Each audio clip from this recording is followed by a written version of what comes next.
ಶಿವಳ್ಳಿ ಸಾಹೇಬರು ತಮ್ಮ ಮಡಿಲಿಗೆ ನನ್ನನ್ನು ಹಾಕೊಂಡ್ರು. ಅಂದಿನಿಂದ ನಾನು ರಾಜಕೀಯ ಹೋರಾಟವನ್ನ ಪ್ರಾರಂಭ ಮಾಡಿದೆ.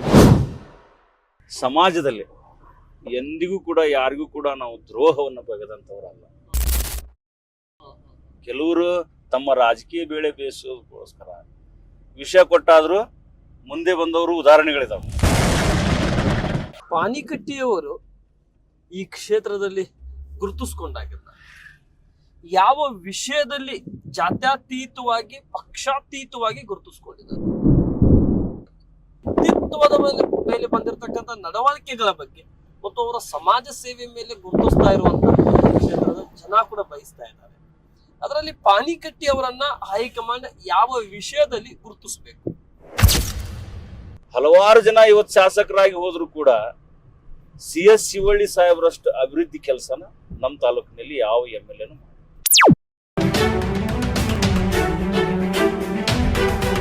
ಹಾಯ್ ಹಲೋ ನಮಸ್ಕಾರ ವೀಕ್ಷಕರೇ.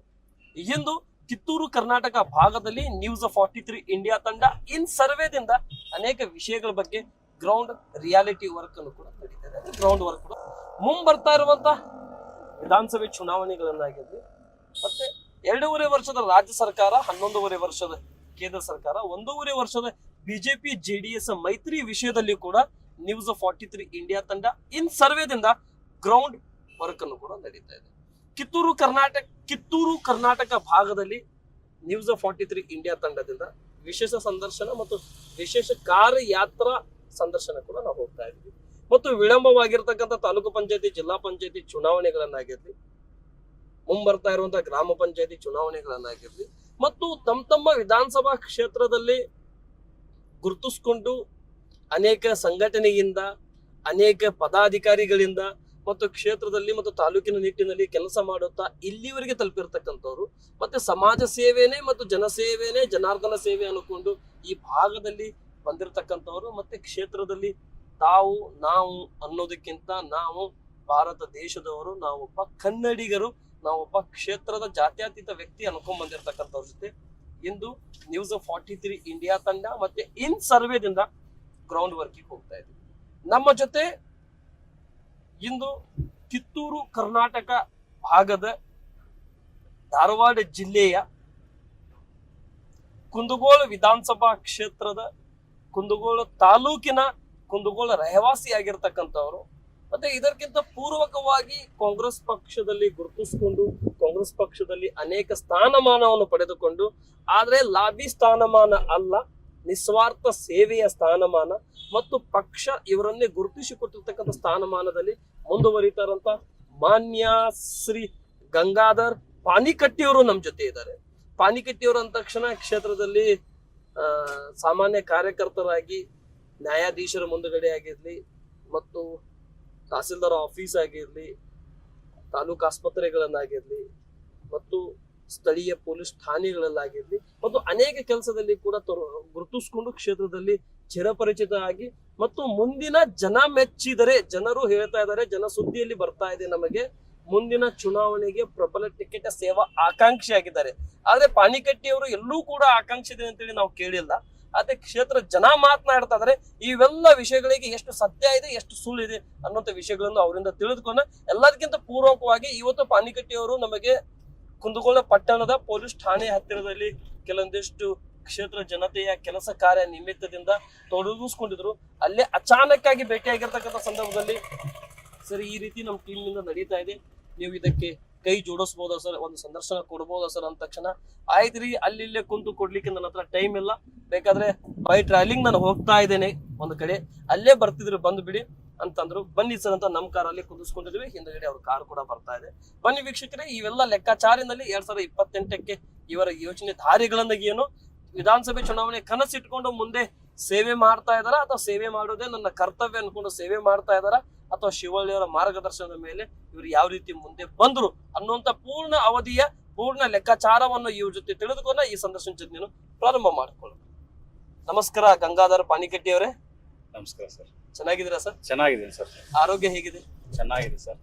ಓಕೆ, ನನ್ನ ಮೊದಲನೇ ಪ್ರಶ್ನೆ, ನಿಮ್ಮ ವೈಯಕ್ತಿಕ ಜೀವನ ಎಲ್ಲಿಂದ ಪ್ರಾರಂಭವಾಯಿತು? ನಿಮ್ಮ ಶಿಕ್ಷಣ, ನಿಮ್ಮ ಕುಟುಂಬ, ಆ ವಿವರ ಬಗ್ಗೆ ಸ್ವಲ್ಪ ತಿಳಿಸಿ ಸರ್. ಸರ್, ನಂದು ನಾನು ಮೊದಲು ನನ್ನ ಪರಿಚಯನ ಮಾಡ್ಕೊಳ್ತೀನಿ. ನಾನು ಗಂಗಾಧರ ಎಸ್ ಪಾಣಿಗಟ್ಟಿ ಅಂತ, ಕುಂದಗೋಳ ರವಾಸಿಯಾಗಿದ್ದು, ಕುಂದಗೋಳದ ಪ್ರತಿಷ್ಠಿತ ಪ್ರಗತಿಪರ ರೈತರಾದ ಸಿದ್ದಪ್ಪ ಧರ್ಮಪ್ಪ ಪಾಣಿಗಟ್ಟಿ ಅವರ 7ನೇ ಮಗನಾಗಿ ಜನಿಸಿ ನಂತರ ಪ್ರಾಥಮಿಕ ಮತ್ತು ಪ್ರೌಢ ಶಿಕ್ಷಣವನ್ನ ಕುಂದಗೋಳದಲ್ಲಿ ಮುಗಿಸಿ, ಪ್ರೌಢ ಶಿಕ್ಷಣವನ್ನ Karnataka national English medium school ಹುಬ್ಬಳ್ಳಿಯಲ್ಲಿ ಮುಗಿಸಿ, ಅಲ್ಲಿಂದ ನನ್ನ ಮುಂದೆ ಕಾಲೇಜ್ ಶಿಕ್ಷಣವನ್ನ BCN ಪಾಲಿಟೆಕ್ನಿಕ್ ಲಕ್ಷ್ಮೇಶ್ವರದಲ್ಲಿ ನನ್ನ ಡಿಪ್ಲೊಮಾ ಸಿವಿಲ್ ಇಂಜಿನಿಯರಿಂಗ್ ಅನ್ನ ಮುಗಿಸಿ, ತದನಂತರ CS ಶಿವಳ್ಳಿ ಸಾಹೇಬ್ರ ನನ್ನ ರಾಜಕೀಯ ಗುರುಗಳು ಇರ್ಬೋದು, ನಂತರ ನನ್ನ ಹಿರಿಯ ಸಹೋದರನೂ ಆಗಿರ್ಬೋದು, ಅವರ ಒಂದು ಅಮೃತ ಆಶೀರ್ವಾದದಿಂದ ನನ್ನ ಸಿವಿಲ್ ಇಂಜಿನಿಯರಿಂಗ್ ಅನ್ನ ಮುಗಿಸ್ಕೊಂಡು ಅವ್ರ ಜೊತೆ ನಾನು ಕಾಲಕ್ರಮೇಣ ಹೆಜ್ಜೆ ಹಾಕುತ್ತಾ ಸಿವಿಲ್ ಇಂಜಿನಿಯರಿಂಗ್ ಕಂಪ್ಲೀಟ್ ಮಾಡ್ಕೊಂಡು ಅವ್ರ ಜೊತೆಯಾಗಿ ಅವರ ಪರ್ಸನಲ್ ಒಂದು ಸಿವಿಲ್ ಇಂಜಿನಿಯರ್ ಆಗಿ ನಾಡು ಕಟ್ಟುವುದರಲ್ಲಿ, ದೇಶ ಕಟ್ಟುವುದರಲ್ಲಿ, ರಾಜ್ಯ ಕಟ್ಟುವುದರಲ್ಲಿ ಮಗ್ನನಾಗಿ ಅವರು ಒಂದು ಹಾಕಿಕೊಟ್ಟ ಒಂದು ಮಾರ್ಗದಲ್ಲಿ ನಾನು ನಡೀತಾ ಬಂದೆ. ಇವತ್ತು ಕುಂದಗೋಳ ತಾಲೂಕಿನ ವಿಧಾನಸಭಾ ಮತ ಕ್ಷೇತ್ರದಲ್ಲಿ CS ಶಿವಳ್ಳಿ ಅವರು ಬದುಕಿದ್ದಂಥ ವೇಳೆಯಲ್ಲಿ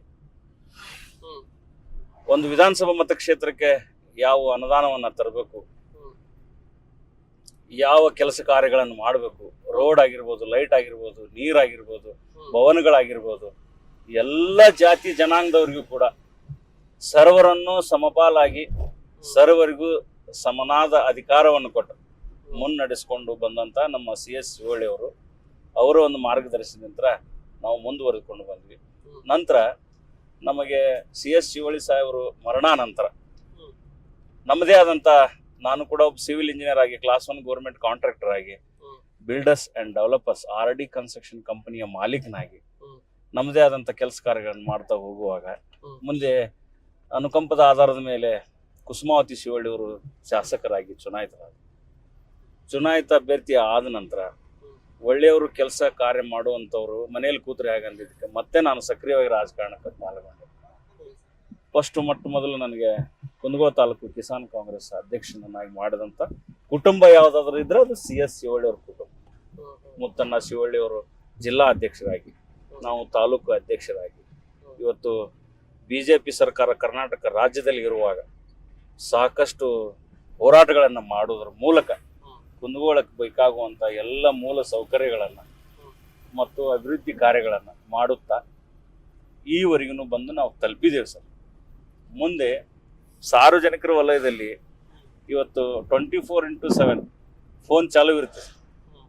ಏನೇ ಆದರೂ ಕೂಡ ಇವತ್ತು ಕುಂದಗೋಳ ತಾಲೂಕಿನ ಕ್ಷೇತ್ರದ ಜನ ಆಕ್ಸಿಡೆಂಟ್ ಆಗಲಿ, ಸುಸೈಡ್ ಮಾಡ್ಕೊಂಡ್ರಾಗಲಿ, ಕ್ರಿಮಿನಾಶಕ ಕೊಡೋದು, ಮರಣ ಅಥವಾ ಯಾವುದೇ ಕೋರ್ಟಿನ ವ್ಯಾಜ್ಯ ಇರಲಿ, ಪೊಲೀಸ್ ಸ್ಟೇಷನ್ ನ್ಯಾಯಗಳಿರಲಿ, ಅವನ್ನೆಲ್ಲವೂ ಕೂಡ ಇವತ್ತು ಕ್ಷೇತ್ರದ ಜನರಿಗೆ ಪರಿಹಾರವನ್ನು ಮಾಡುತ್ತಾ ಇಲ್ಲಿವರೆಗೂ ಬಂದಿದೆ ಸರ್. ಜನರ ಒಂದು ಆಶೀರ್ವಾದ ಏನಿದೆ ನನಗೆ ಗೊತ್ತಿಲ್ಲ, ತಾವು ದೊಡ್ಡವರು, ಯಾವ ಸರ್ವೆ ಮುಖಾಂತರ ನೀವು ನನ್ನ ಕಂಡುಕೊಂಡಿದ್ದೀರಿ. ಜನರ ಒಂದು ಆಶೀರ್ವಾದ ಇತ್ತು ಅಂತಂದ್ರೆ ಮುಂದೆ ನಾನು ಏನಾಗ್ತೀನೋ ಅದು ಭಗವಂತನ ಇಚ್ಛೆ. ಸರಿ ಸರ್, ನಾವೇನು ಕುಂದಗೋಳದಲ್ಲಿ ಅಚಾನಕ್ಕಾಗಿ ಭೇಟಿ ಮಾಡಿದ್ವಿ. ಕುಂದಗೋಳದಲ್ಲಿ ತಾವು ಕುಂದಗೋಳ ಆರಕ್ಷಕ ಠಾಣೆ ಅಂದ್ರೆ ಪೊಲೀಸ್ ಠಾಣೆಯಲ್ಲಿ ತಾವು ಕೆಲಸದ ನಿಮಿತ್ತದಿಂದ ತೊಡಗಿಸ್ಕೊಂಡಿದ್ರಿ. ಹೌದು ಸರ್. ಮಧ್ಯದಲ್ಲಿ ಬಂದು ನಾವು ನಿಮ್ಮನ್ನ ಕರೆದುಕೊಂಡ್ಬಂದು ಸಂದರ್ಶನ ಪ್ರಾರಂಭ ಮಾಡಿದ್ವಿ. ಈ ನಿಮ್ಮ ಸಮಾಜ ಸೇವೆ ಏನಿದೆ ದಿನನಿತ್ಯ ಹರಿಯುವಂತ ನದಿಯ ರೀತಿಯಿಂದ ಇದೇ ರೀತಿ ಸಮಾಜ ಸೇವೆ ಕಂಟಿನ್ಯೂ ಇರುತ್ತೆ ಸರ್ ಇದು? ಹೌದು ಸರ್, ಖಂಡಿತ. ಇವತ್ತು ದಿನ ಬೆಳಗ್ಗೆ ಹರಿದ್ರೆ ಮನೆಗೆ ಸುಮಾರು ಜನ ಬರ್ತಾ ಇರ್ತಾರೆ. ಯಾವುದೋ ಒಂದು ಕಾರಣದಿಂದ ಸಮಸ್ಯೆಗಳಾಗಿರ್ತವೆ. ಆ ಸಮಸ್ಯೆಗಳನ್ನ ತಂದು ನಮ್ಮ ಹತ್ರ ಹೇಳ್ಕೊಂಡು ಪರಿಹಾರ ಮಾಡ್ಕೊಂಡಿರ್ತಕ್ಕಂಥ ಜನರ ಸೇವೆ ನಿಜವಾಗ್ಲೂ ನನಗೆ ಸಿಕ್ಕಿದ್ದು ಆ ಭಗವಂತನ ಒಂದು ಆಶೀರ್ವಾದ ಅಂತ ನಾನು ಅನ್ಕೊಳ್ತೇನೆ. ದಿನಂಪ್ರತಿನೂ ಕೂಡ ಇವತ್ತು ಕೋರ್ಟ್ ಇರ್ಬೋದು, ಪೊಲೀಸ್ ಸ್ಟೇಷನ್ ಇರ್ಬೋದು, ಕಂದಾಯ ಇಲಾಖೆ ಇರ್ಬೋದು, ನೀರಾವರಿ ಇಲಾಖೆ ಇರ್ಬೋದು, ಪಟ್ಟಣ ಪಂಚಾಯತಿ ಇರ್ಬೋದು, ಇವತ್ತು ಜಿಲ್ಲೆ ಇರ್ಬೋದು, ತಾಲೂಕಿನ ಬೇರೆ ಬೇರೆ ತಾಲೂಕಿನೂ ಇರ್ಬೋದು. ಇವತ್ತು ಧಾರವಾಡ ಜಿಲ್ಲಾ ಉಪಾಧ್ಯಕ್ಷನಾಗಿ ನಾನು 7 ತಾಲೂಕಿನ ವಿಧಾನಸಭಾ ಮತಕ್ಷೇತ್ರ ಜನರಿಗೆ ಕೂಡ ಒಂದು ಒಳ್ಳೆ ನ್ಯಾಯವನ್ನ, ಒಳ್ಳೆ ನಿರ್ಣಯವನ್ನ ಕೊಡ್ತಾ ಇಲ್ಲಿವರೆಗೂ ನಾನು ಬಂದು ತಲುಪಿದೆ. ತಾವು ಸಮಾಜ ಸೇವೆ ಪ್ರಾರಂಭ ಮಾಡಿರೋದು CS ಶಿವಳ್ಳಿ ಅವರ ಗಡಿ ಮನೆಯಿಂದ ಪ್ರಾರಂಭ ಮಾಡಿಕೊಂಡ್ರ ಅವರ ಅಕಾಲಿಕ ನಿಧನ ನಂತರದಿಂದ? ಇಲ್ಲ, ಒಂದ್ ಸೆಕೆಂಡ್ ಸರ್, ಏನು ಬಂದು ಜನಸಾಮಾನ್ಯರು ನೀವು ಹೀಗೆ ಕೂತ್ರೆ ಹೇಗೆ ನೀವ್ ಯಾಕೆ ಹೊರಗೆ ಬರ್ತಾ ಇಲ್ಲ ಅಂದಂತ ಸಂದರ್ಭದಿಂದ ಪ್ರಾರಂಭ ಮಾಡ್ಕೊಂಡ್ರ ಅಥವಾ ಹಳೆಯ ಕಾಲ ಅಂದ್ರೆ ನಿಮ್ಮ ತಂದೆಯವರ ಕಾಲದಿಂದ ಮತ್ತು ನಿಮ್ಮ ಅಜ್ಜವರ ಕಾಲದಿಂದ ಬಂದಿರತಕ್ಕಂಥ ಸಮಾಜ ಸೇವೆನ ಸರ್? ಮೊಟ್ಟ ಮೊದಲನೇದಾಗಿ ನಾನು ಇವತ್ತು ತಮ್ಮ ಮುಂದೆ ಹೇಳ್ಕೊಳ್ಳೋದೇನಂತಂದ್ರೆ, ನಮ್ಮ ಅಜ್ಜ ಅಂದ್ರೆ ಧರ್ಮಗೌಡರು, ಕರಬಸನಗೌಡರು ಪಾಟೀಲ್, ಇಂದಿರಾ ಗಾಂಧಿ ಅವರು ಬದುಕಿದ್ದಂತ ಕಾಲದಲ್ಲಿ ಸ್ವಾತಂತ್ರ್ಯದಾಗ ತೊಡ್ಕೊಂಡಂತವ್ರು. ಇವತ್ತು ನಮ್ಮ ಕರ್ನಾಟಕ ಸರ್ಕಾರ, ಇವತ್ತು ಕಾಂಗ್ರೆಸ್ ಗೌರ್ಮೆಂಟ್ ಏನಿಲ್ಲ, ಅವತ್ತಿನ ಒಂದು ಕಾಂಗ್ರೆಸ್ ಸರ್ಕಾರದಲ್ಲಿ ಭೂ ನ್ಯಾಯ ಮಂಡಳಿ ಯಂತ್ರ ನಮ್ಮ ರಾಷ್ಟ್ರೀಯ ನಾಯಕರು ಮತ್ತು ನಮ್ಮ ದೇಶದ ಮಾಜಿ ಪ್ರಧಾನಮಂತ್ರಿ ಶ್ರೀಮತಿ ಇಂದಿರಾ ಗಾಂಧಿ ಅವರು ಉಳ್ಳುವವನೇ ಭೂಮಿಯ ಒಡೆಯ ಅಂತೇಳಿ ಏನೋ ಒಂದು ಕಾಯ್ದೆ ಮಾಡಿದ್ರಲ್ಲ, ಆ ಕಾಯ್ದೆಯಲ್ಲಿ ಸುಮಾರು 46 ಎಕರೆ ಜಮೀನು ನಮಗೆ ಕಾಂಗ್ರೆಸ್ ಪಕ್ಷದಿಂದ ಉಡುಗೊರೆಯಾಗಿ ಬಂದಂತ ಚಿನ್ನದಂತ ಭೂಮಿ ನಮ್ಗೆ ಇವತ್ತು ಲಭಿಸಿದೆ. ಅಂದಿಲಿಂದನೂ ಕೂಡ ಇವತ್ತು ನಾವು ಇಲ್ಲಿಯವರೆಗೂ ಅಜ್ಜ ಮುತ್ತಜ್ಜನ ಕಾಲದಿಂದ ಕೂಡ ಕಾಂಗ್ರೆಸ್ನಲ್ಲಿ ಬಂದಿದ್ದೇವೆ. ಆ ನಂತರ ನಮ್ಮ ತಂದೆಯವರು, ನಮ್ಮ ದೊಡ್ಡಪ್ಪ ಅವರು PLD ಬ್ಯಾಂಕ್ ಅಧ್ಯಕ್ಷರಾಗಿ, TAPSMS ಸೊಸೈಟಿ ಅಧ್ಯಕ್ಷರಾಗಿ, ಪಟ್ಟಣ ಪಂಚಾಯತಿ ಸದಸ್ಯರಾಗಿ, ಪಟ್ಟಣ ಪಂಚಾಯತಿ ಅಧ್ಯಕ್ಷರಾಗಿ ಹಲವಾರು ಹುದ್ದೆಗಳನ್ನು ಅಲಂಕರಿಸಿ ಆ ಉಡುಗೊರೆಯನ್ನ ಪುನಃ ತಾವು ಮರಣಾನಂತರ ನಮಗೆ ಕೊಟ್ಟು ಆ ಬಳುವಳಿಯನ್ನ ನಾವು ಉಳಿಸ್ಕೊಂಡು ಇಂದಿಗೂ ಕೂಡ ನಾವು ಬೆಳೆಸ್ಕೊಂಡು ಹೋಗ್ತಾ ಇದ್ದೀವಿ. ನಮ್ಮ ಒಟ್ಟಾರೆ ಹೇಳ್ಬೇಕಂತಂದ್ರೆ ನಮ್ಮ ವಂಶ ಪರಂಪರೆನ ಕಾಂಗ್ರೆಸ್ ಪಕ್ಷದಿಂದ ಬಂದಂತ ನಮ್ಮ ಕುಟುಂಬ. ಕಾಂಗ್ರೆಸ್ನ ಬ್ಲಡ್. ಹೌದು ಸರ್, ಕಾಂಗ್ರೆಸ್. ಒಂದ್ ಕಡೆ ಜಾತಿ ಬ್ಲಡ್, ಒಂದ್ ಕಡೆ ಕುಟುಂಬ ಬ್ಲಡ್ ಹೆಂಗಿದೆ, ಹೌದು. ಆ ರೀತಿ ಸಮಾಜ ಸೇವೆಯಲ್ಲಿ ಕಾಂಗ್ರೆಸ್ ಬ್ಲಡ್. ಸತ್ಯ. ಯಾವಾಗ ಅನ್ಕೊಂಡ್ರಿ ವಿಧಾನಸಭೆ ಚುನಾವಣೆಗೆ ನಾನು ಒಬ್ಬ ಬರಬೇಕಂತ ಹೇಳಿ? ಅಂದುಕೊಂಡ್ರ ಅಥವಾ ಕ್ಷೇತ್ರ ಜನಾನೇ ನಿಮ್ಮನ್ನ ಬಯಸ್ತಾ ಇದ್ದಾರ ಅಥವಾ ನಿಮ್ಮ ಸಮಾಜ ಸೇವೆ ಒಪ್ಪಿಕೊಂಡು ಜನಾನೇ ನಿಮ್ಮನ್ನ ಕರೆಸ್ತಾ ಇದ್ದಾರ? ನಾನು ಈ ಹಿಂದೆ ಶಿವಳ್ಳಿ ಸಾಹೇಬರು ಮೊಟ್ಟ ಮೊದಲ ಚುನಾವಣೆಗೆ ನಿಂತಂತ ಸಂದರ್ಭದಲ್ಲಿ ಪಕ್ಷೇತರಾಗಿ ಆರಿಸಿ ಬಂದ್ರು. CS ಶಿವಳ್ಳಿ ಎತ್ತಿನ ಗಾಡಿ ಚಕಡಿ ಚಿಹ್ನೆಗೆ ಮೊಟ್ಟ ಮೊದಲನೇದಾಗಿ ಆರಿಸಿ ಬಂದು ಪಕ್ಷೇತರಾಗಿ, ನಂತರ ಕುಮಾರ ಇವರು ಯಾರು ನಮ್ಮ ಬಂಗಾರಪ್ಪನವರು, S ಬಂಗಾರಪ್ಪನವರ ಒಂದು ಆಶೀರ್ವಾದದಿಂದ ಕಾಂಗ್ರೆಸ್ ಪಕ್ಷಕ್ಕೆ ಸೇರ್ಪಡೆ ಆಗಿ ಅಂದಿನ ಒಂದು ರಾಜಕೀಯ ಒಂದು ವಿದ್ಯಮಾನದಲ್ಲಿ ಕಾಂಗ್ರೆಸ್ ಪಕ್ಷಕ್ಕೆ ಸೇರಿದಂತ ಸಂದರ್ಭದಲ್ಲಿ ಒಳ್ಳೆ ಒಂದು ಆಡಳಿತವನ್ನು ಕೊಡ್ತಾ ಬಂದಿದ್ರಿಂದ ನಾವು ಅಂದಿಲಿಂದನೂ ಕೂಡ CS ಶಿವಳ್ಳಿ ಅವರ ಒಂದು ಗರಡಿ ಮನೆಯಲ್ಲಿ ಅಂದ್ರೆ ಬೆಳೀತಾ ಇದ್ವಿ. ಅವಾಗಿನ್ನೂ ನಾವು ಚಿಕ್ಕವರು, ಅವರು ಮೊದಲನೇ ಸತಿ ಆರಿಸಿ ಬಂದಾಗ. ಆನಂತರ ಅವರು ಏನ್ ಮಾಡಿದ್ರು, ಒಳ್ಳೆ ಹುಡುಗರಿದ್ರಿ. ನಾನು ಅವಾಗ 7 ಸ್ಟಾರ್ ಸ್ಪೋರ್ಟ್ಸ್ ಕ್ಲಬ್ಗೆ ಅಧ್ಯಕ್ಷ ಇದ್ದೆ, ABVP ಅಧ್ಯಕ್ಷ ಇದ್ದೆ, ಆನಂತರ ಗಜಾನನ ಯುವಕ ಮಂಡಳ ಅಧ್ಯಕ್ಷ ಇದ್ದೆ, ಯಂಗ್ ಸ್ಟಾರ್ ಸ್ಪೋರ್ಟ್ಸ್ ಕ್ಲಬ್ಗೆ ಅಧ್ಯಕ್ಷ ಇದ್ದೆ. ಆ ಒಂದು ನನ್ನ ವ್ಯಕ್ತಿಗತವನ್ನ ನೋಡಿ, ಹೋರಾಟದ ಒಂದು ಹಾದಿಯನ್ನ ನೋಡಿ, ನನ್ನ ವಿದ್ಯಾರ್ಥಿ ಒಕ್ಕೂಟವನ್ನ ನೋಡಿ ಶಿವಳ್ಳಿ ಸಾಹೇಬರು ತಮ್ಮ ಮಡಿಲಿಗೆ ನನ್ನನ್ನ ಹಾಕೊಂಡ್ರು. ಅಂದಿಲಿಂದ ನಾನು ರಾಜಕೀಯ ಹೋರಾಟವನ್ನ ಪ್ರಾರಂಭ ಮಾಡಿದೆ. ಅವ್ರ ಜೊತೆ ನಾ ಬೆಳೀತಾ ಬಂದು ಒಂದು ಹಂತಕ್ಕೆ ನಿಂತ್ಕೊಂಡಿದ್ವಿ.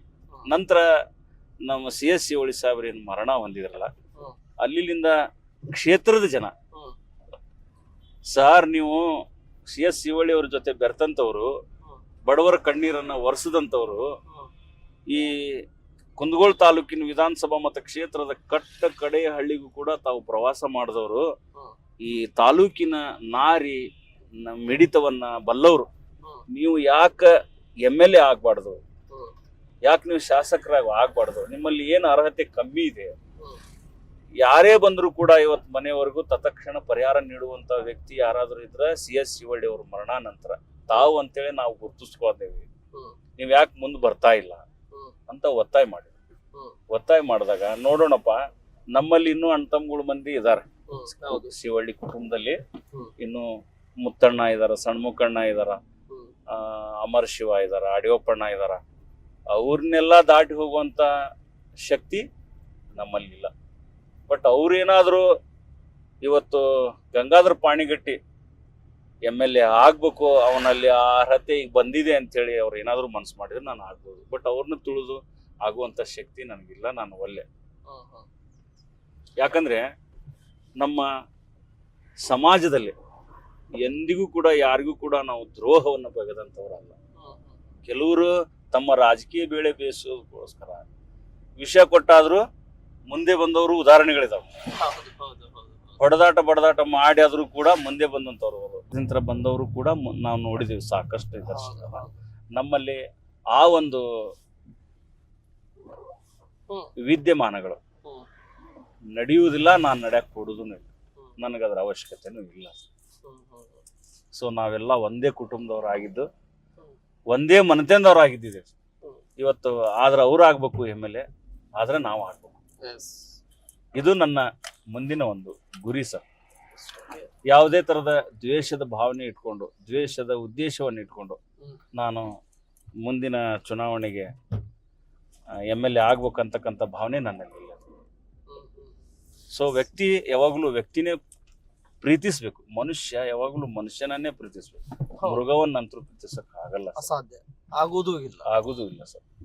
ಅದಕ್ಕೋಸ್ಕರ ಪಾನಿಕಟ್ಟಿಯವರು ಈ ಕ್ಷೇತ್ರದಲ್ಲಿ ಗುರುತಿಸ್ಕೊಂಡಾಗಿದ್ದಾರೆ. ಯಾವ ವಿಷಯದಲ್ಲಿ ಜಾತ್ಯತೀತವಾಗಿ ಪಕ್ಷಾತೀತವಾಗಿ ಗುರುತಿಸ್ಕೊಂಡಿದ್ದಾರೆ? ಶಿವಳ್ಳಿ ಸಾಹೇಬ್ರ ಮರಣಾನಂತರ ಕ್ಷೇತ್ರದ ಕಡೆ ಗಮನ ಹರಿಸ್ಬೇಕು ಅಂತಂದ್ರೆ, ಒಬ್ಬ ಮಹಿಳೆಯಾಗಿ ನಮ್ಮ ಕುಂದಗೋಳ ತಾಲೂಕು ವಿಧಾನಸಭಾ ಮತಕ್ಷೇತ್ರದ ಶಾಸಕಿಯಾಗಿ ಅಧಿಕಾರದ ಚುಕ್ಕಾಣಿ ಹಿಡಿದಾಗ ಸಾಕಷ್ಟು ಕೆಲಸಗಳನ್ನು ನಿಭಾಯಿಸುವಂತ ಶಕ್ತಿ ಹೆಣ್ಮಕ್ಳಿಗೆ ಇರಲ್ಲ. ಈ ಒಂದು ಸಂದರ್ಭದಲ್ಲಿ ಈ ಕ್ಷೇತ್ರದ ಜನ ಸಾಕಷ್ಟು ತೊಂದರೆಯಲ್ಲಿದ್ದಾಗ, ನಮ್ಮ ತಾಲೂಕಿನಲ್ಲಿ ಕಾಂಗ್ರೆಸ್ ಆಡಳಿತ ಇದ್ದಾಗ, ನಮ್ಮ ರಾಜ್ಯದಲ್ಲಿ BJP ಆಡಳಿತವಿತ್ತು. ಅಂತ ಒಂದು ಸಂದರ್ಭದಲ್ಲಿ ಕೋಮು ಗಲಭೆ ಇರ್ಬೋದು, ಜಾತಿಯಿಂದ ಬಡದಾಟಗಳಿರ್ಬೋದು.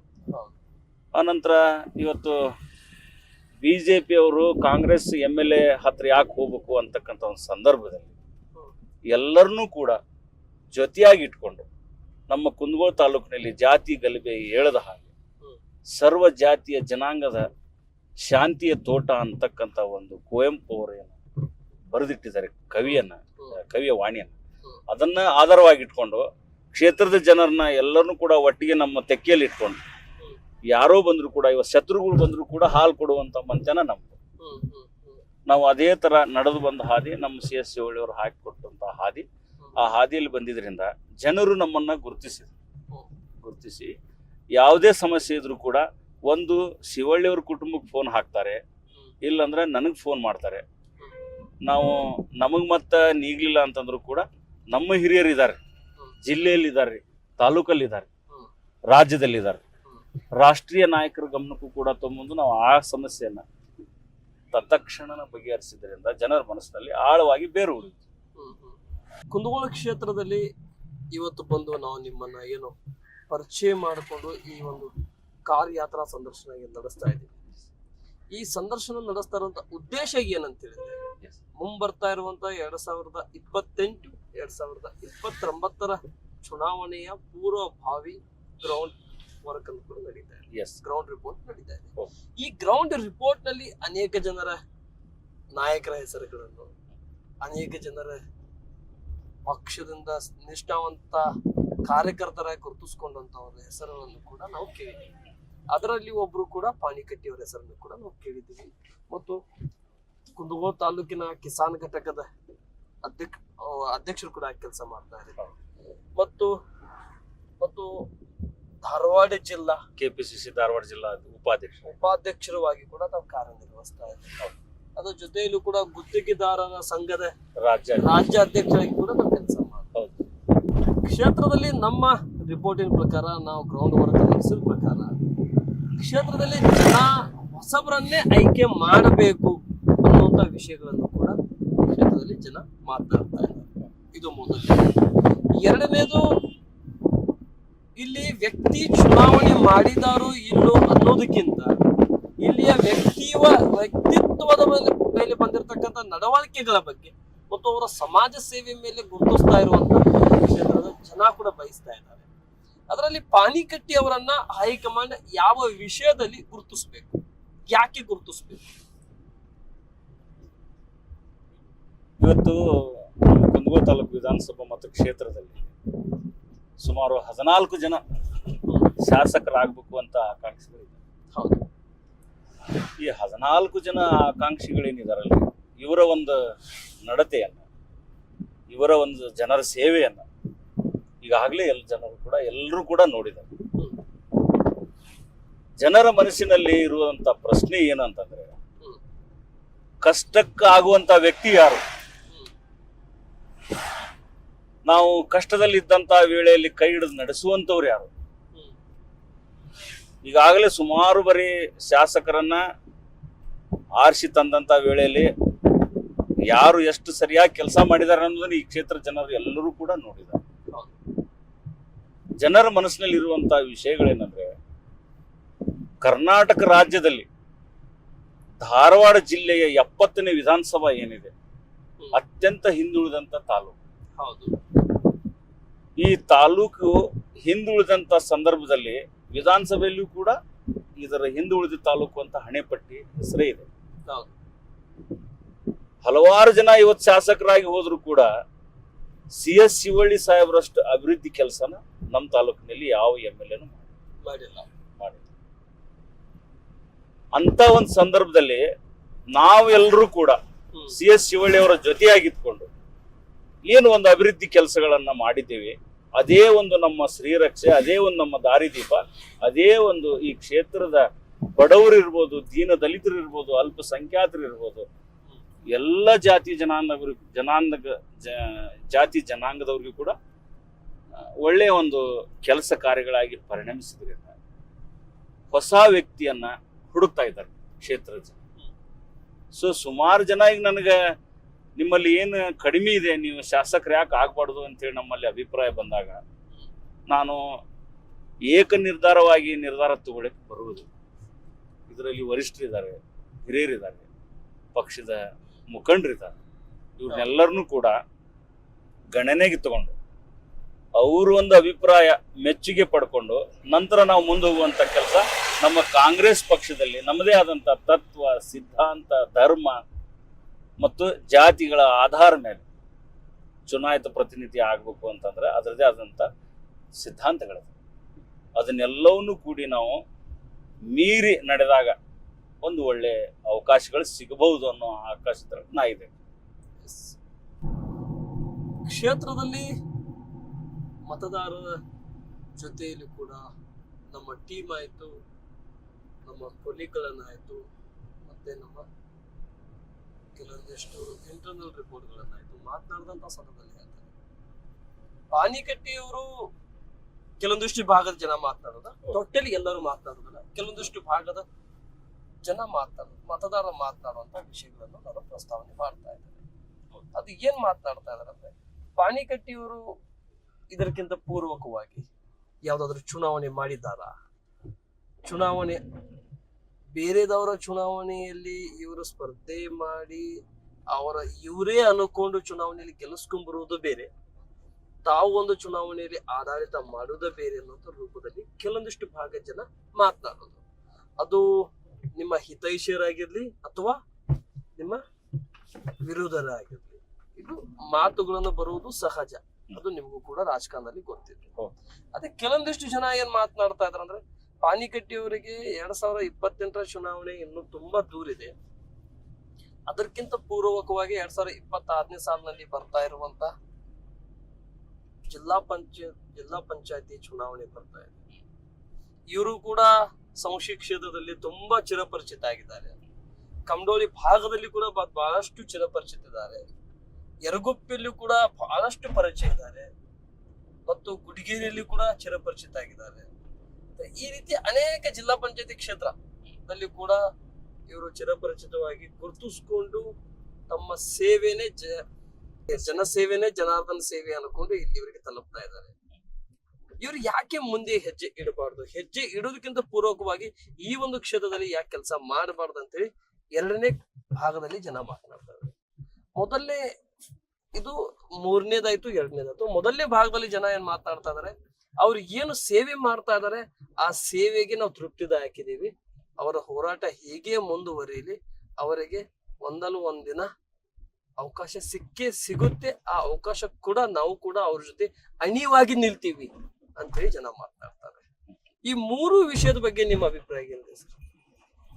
ನೋಡಿ, ಇವತ್ತು ರಾಜ್ಯದಲ್ಲಿ ಬಿಜೆಪಿ ಗೌರ್ಮೆಂಟ್ ಇದ್ದಾಗ ಹಾನಗಲ್ ವಿಧಾನಸಭಾ ಮತಕ್ಷೇತ್ರದಲ್ಲಿ ನಮ್ಮ ಇವರು ಯಾರು ಹಾನಗಲ್ MLA ಶಾಸಕರು ಮಾಜಿ ಶ್ರೀನಿವಾಸ್ ಮಾನೆ, ಅದಕ್ಕಿಂತ ಹಿಂದೆ CM Udasi, CM Udasi ಅವರಿದ್ರು. CM Udasi ಅವರು ಮರಣಾನಂತರ ಬೈ ಎಲೆಕ್ಷನ್ ಸಾರಿದ್ರು. ಆ ಬೈ ಎಲೆಕ್ಷನ್ ಅಲ್ಲಿ ಆಡಳಿತ ಪಕ್ಷ ರಾಜ್ಯದಲ್ಲಿ ಬಿಜೆಪಿ ಇತ್ತು. ಮುಖ್ಯಮಂತ್ರಿಗಳು ಹೌದು. ನಮ್ಮವರೇ ಆದಂತ ಬಸವರಾಜ ಬೊಮ್ಮಾಯಿ ಅವರಿದ್ರು. ಹೌದು. ಆ ಸಂದರ್ಭದಲ್ಲಿ ಕರ್ನಾಟಕ ಪ್ರದೇಶ ಕಾಂಗ್ರೆಸ್ ಸಮಿತಿಯ ರಾಜ್ಯಾಧ್ಯಕ್ಷರಾದಂತಹ DK ಶಿವಕುಮಾರ್ ಅವರು ಟಾಸ್ಕ್ ಅನ್ನ ಕೊಟ್ಟಿದ್ರು. ನೋಡಪ್ಪ, ಹಾವೇರಿ ಜಿಲ್ಲೆಯಲ್ಲಿ ಪ್ರಬಲವಾಗಿ ಬೆಳೆದಂತ ಒಬ್ಬ ಶಾಸಕನಾಗಿ, ಮಂತ್ರಿಯಾಗಿ, ಉಪಮುಖ್ಯಮಂತ್ರಿಯಾಗಿ, MLC ಆಗಿ ಮುಖ್ಯಮಂತ್ರಿಗಳಾಗಿದ್ದಾರೆ. ಇದು ನಮ್ಮ ಪ್ರತಿಷ್ಠೆಯ ಕಣ. ನಂತರ ಈ ಒಂದು ಶ್ರೀನಿವಾಸ್ ಮಾನೆ ಚುನಾವಣೆಯನ್ನ ತಾವು ಗೆಲ್ಲಿಸ್ಕೊಂಡು ಬರ್ಬೇಕು ಅಂತಕ್ಕಂಥ ಒಂದು ಟಾಸ್ಕ್ ಅನ್ನು ಕೊಟ್ಟಿದ್ರು. ನಾವು ಆ ಒಂದು ಟಾಸ್ಕ್ ಅನ್ನ ಬಹಳ ಅತ್ಯಂತ ಹುರುಪಿನಿಂದ ತೆಗೆದುಕೊಂಡು ಶ್ರೀನಿವಾಸ್ ಮಾನೆ ಅವ್ರನ್ನ ಬೈ ಎಲೆಕ್ಷನ್ ಅಲ್ಲಿ ಮುಖ್ಯಮಂತ್ರಿಗಳ ಕ್ಷೇತ್ರದಲ್ಲಿ ಹಾನಗಲ್ ತಾಲೂಕನ್ನ ನಮ್ಮ ತೆಕ್ಕೆಗಿತ್ತು. ನಾವು ಶ್ರೀನಿವಾಸ್ ಮಾನೆ ಅವ್ರನ್ನ ಅತ್ಯಂತ ಗ್ರೌಂಡ್ ಮಟ್ಟದಲ್ಲಿ, ಬೂತ್ ಮಟ್ಟದಲ್ಲಿ ಯಾವ ಒಂದು ಮಾರ್ಗದರ್ಶನದಲ್ಲಿ ನಾವು ಒಬ್ಬ ಶಾಸಕನಾಗ ಆಯ್ಕೆ ಮಾಡ್ಬೇಕಲ್ಲ, ಆ ಒಂದು ಕಾರ್ಯತಂತ್ರವನ್ನು ರೂಪಿಸಿ ನಾವು ಕೆಳಮಟ್ಟದಿಂದ ಕೆಲಸ ಮಾಡಿದ್ರಿಂದ ಶ್ರೀನಿವಾಸ್ ಮಾನೆ ಅವರು ಚುನಾಯಿತ ಪ್ರತಿನಿಧಿಯಾಗಿ ಇವತ್ತು ಅಧಿಕಾರದಲ್ಲಿ ಇದ್ರು. 2ನೇ ಸತಿ ಆದರೂ ಕೂಡ ಇವತ್ತು ಅಧಿಕಾರದಲ್ಲಿ ಇದ್ದಾರೆ. ಅದು ಒಂದು. ಎರಡನೇದಾಗಿ 6 ಜಿಲ್ಲಾ ಪಂಚಾಯತಿ ಕ್ಷೇತ್ರ ಧಾರವಾಡ ಜಿಲ್ಲೆಯಲ್ಲಿ ಎಲ್ಲ ಜಿಲ್ಲಾ ಪಂಚಾಯತಿ ಕೂಡ ಕಾಂಗ್ರೆಸ್ ತೆಕ್ಕಿಗೆ ನಮ್ಗೆ ತಗೊಳ್ಳಿಕ್ಕೆ ಆಗಲಿಲ್ಲ. 2016ರಲ್ಲಿ ಆ ಒಂದು ಚುನಾವಣೆ ಟಾಸ್ಕ್ ಅಲ್ಲಿ ಸುಮಾರು 4 ರಿಂದ 5 ಸೀಟನ್ನು ನಾವು ಗೆಲ್ಲಿಸ್ಕೊಂಡು ಬಂದು ಅದರಲ್ಲಿಯೂ ಕೂಡ ಇವತ್ತು ನಾವು ಜನಸಾಮಾನ್ಯರ ಮನಸ್ಸಿನಲ್ಲಿ ಗುರುತಿಸ್ಕೊಂಡು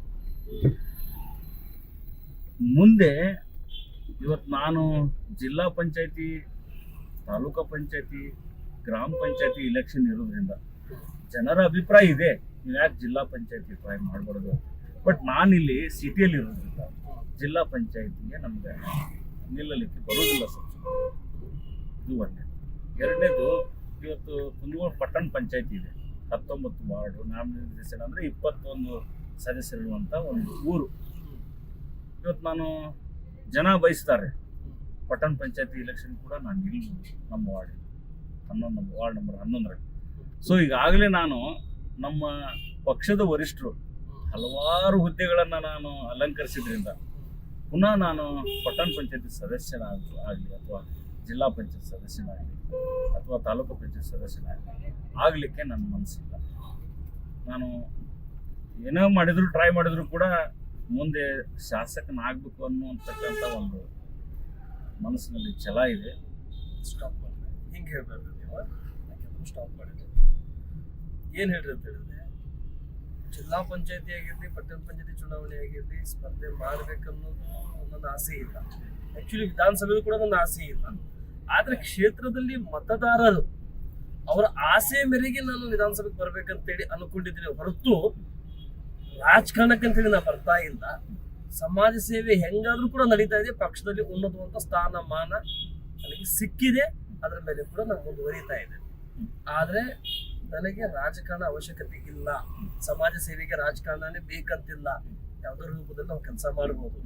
ಆದ್ರೆ ರಾಜಕಾರಣ ಅನ್ನೋದಕ್ಕಿಂತ ಒಂದು ಶಾಸಕನಾದ್ರೆ ಇನ್ನಷ್ಟು ಹೆಚ್ಚಿಗೆ ಕೆಲಸ ಮಾಡ್ಬೋದು ಅಂತ ಹೇಳಿ ನಮ್ಮ ಕ್ಷೇತ್ರ ಮತದಾರರು ಬಯಸೋದ್ರಿಂದ ನಾವು ಬರ್ತಾ ಇದ್ದೀವಿ ಹೊರತು ಈ ಅಂಗವಾಗಿ ನಾವು ಬರ್ತಾ ಇಲ್ಲ ಅಂತ ಹೇಳಿ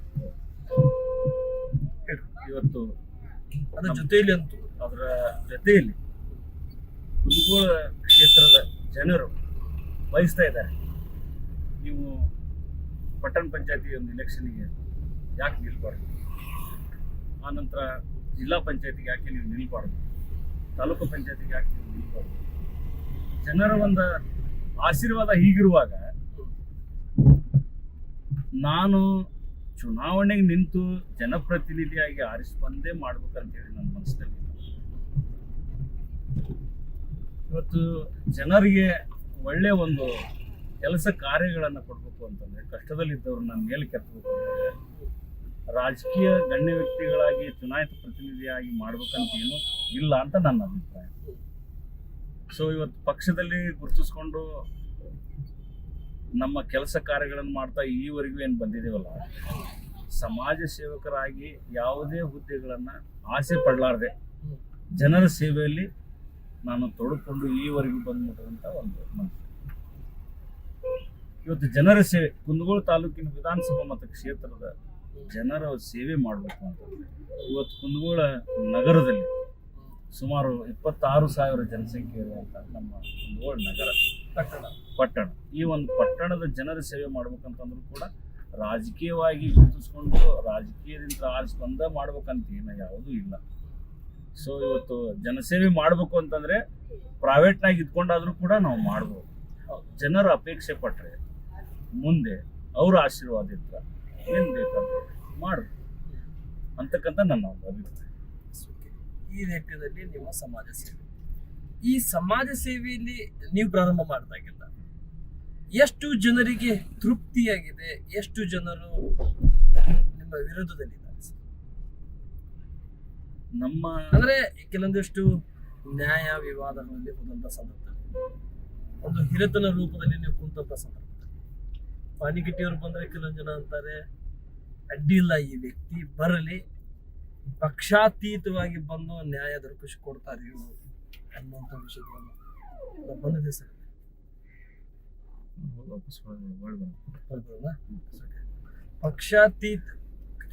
ಪಕ್ಷಾತೀತವಾಗಿ ಪಾಣಿಗಟ್ಟಿಯವರು ನ್ಯಾಯ ದೊರಕಿಸಿಕೊಡ್ತಾರೆ ಹಿರತನದಲ್ಲಿ ಬಂದ್ರೆ ಅಂತೇಳಿ ಕೆಲವೊಂದು ಜನ ಮಾತಾಡ್ತಾರೆ. ಕೆಲವೊಂದು ಜನ ಏನ್ ಮಾತಾಡ್ತಾರೆ, ಪಾಣಿಗಟ್ಟಿಯವರ ಅವಶ್ಯಕತೆ ಇಲ್ರಿ ಬರುತ್ತಂತೆ, ಯಾರು ಅವ್ರಿಗೆ ಶಪಾಷ್ ಅಂತಾರೆ, ಆ ರೇಂಜದಲ್ಲಿ ಮಾತಾಡ್ತಾರೆ ಅನ್ನುವಂಥ ಕೆಲವೊಂದು ಜನ ಮಾತಾಡ್ತಾರೆ. ಇದರಲ್ಲಿ ನಿಮ್ಗೆ ಏನ್ ಅನ್ಸುತ್ತೆ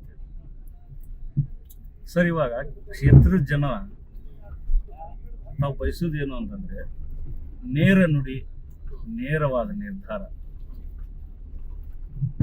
ಒಳ್ಳೆಯ ಆಲೋಚನೆ ಮತ್ತು ನ್ಯಾಯ ನಿರ್ಣಯ ಮಾಡುವಂತ ಸದೃಢತೆ ಯಾರಲ್ಲಿದೆ ಅವರನ್ನ ಹುಡುಕ್ತಾ ಇದ್ದಾರೆ ಕ್ಷೇತ್ರದ ಜನ.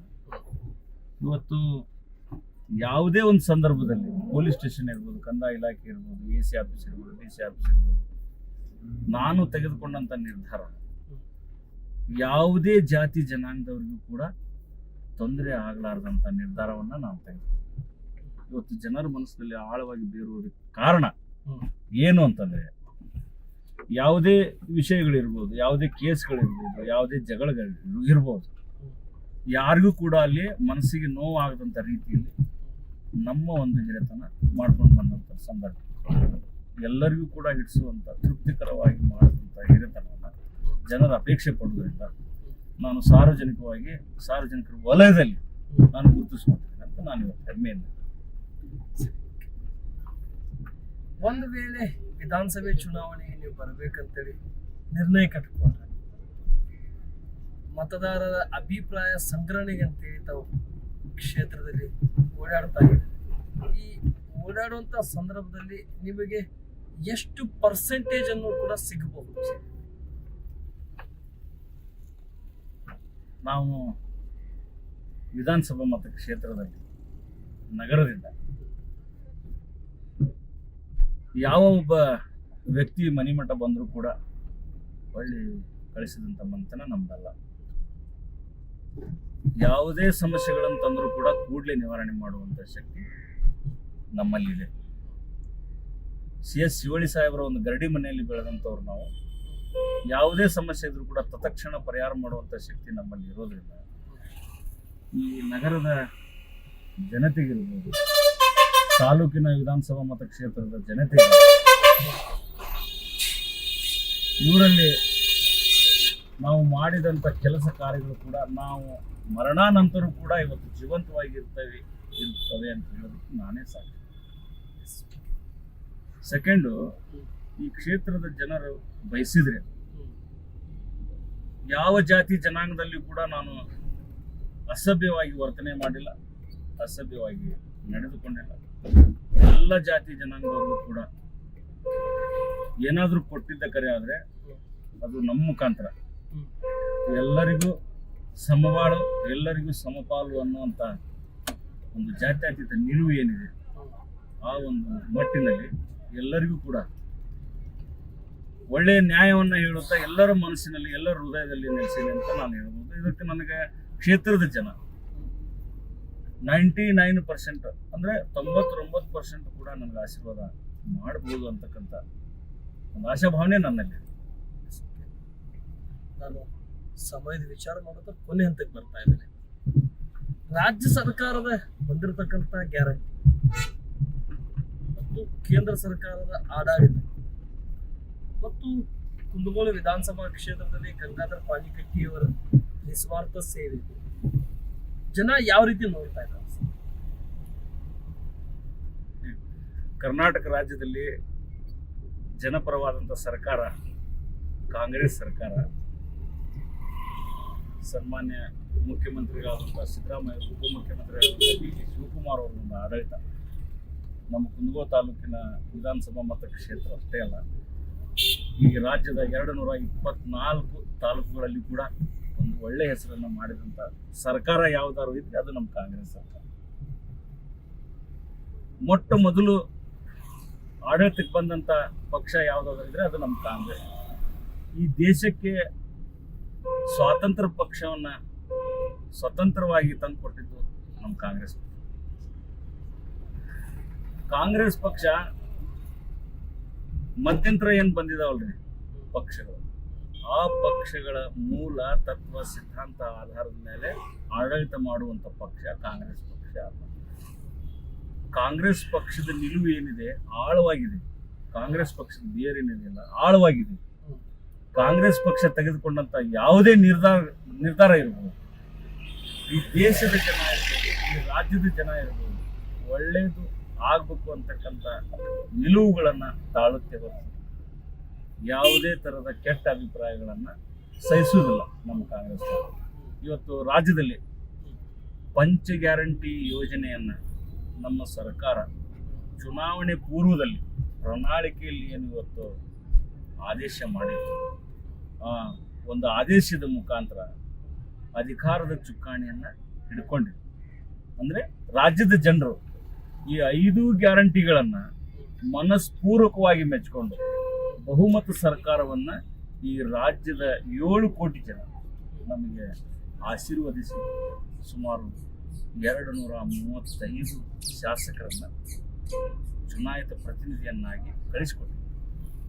ಇವತ್ತು 34 ಮಂದಿ ಜನ ಮಂತ್ರಿಮಂಡಲದಲ್ಲಿ ಅಧ್ಯಕ್ಷರು, ಉಪಾಧ್ಯಕ್ಷರನ್ನು, ನಿಗಮ ಮಂಡಳಿ ಎಲ್ಲರನ್ನೂ ಕೂಡ ಇವತ್ತು ಗಣನೆಗೆ ತಗೊಂಡು ಈ ರಾಜ್ಯದ ಜೋಡಿ ಎತ್ತುಗಳು ಅಂತಂದರೆ ಸಿದ್ದರಾಮಯ್ಯವರು, ಮಾನ್ಯ ಮುಖ್ಯಮಂತ್ರಿಗಳು ಡಿ ಕೆ ಶಿವಕುಮಾರ್, ಮಾನ್ಯ ಉಪಮುಖ್ಯಮಂತ್ರಿಗಳು, ಒಂದು ಆಡಳಿತ ಎಲ್ಲರೂ ಕೂಡ ಮೆಚ್ಚುವಂಥ ಆಡಳಿತವನ್ನು ನಮ್ಮ ಕಾಂಗ್ರೆಸ್ ಪಕ್ಷ ಕೊಡ್ತಾ ಇದೆ.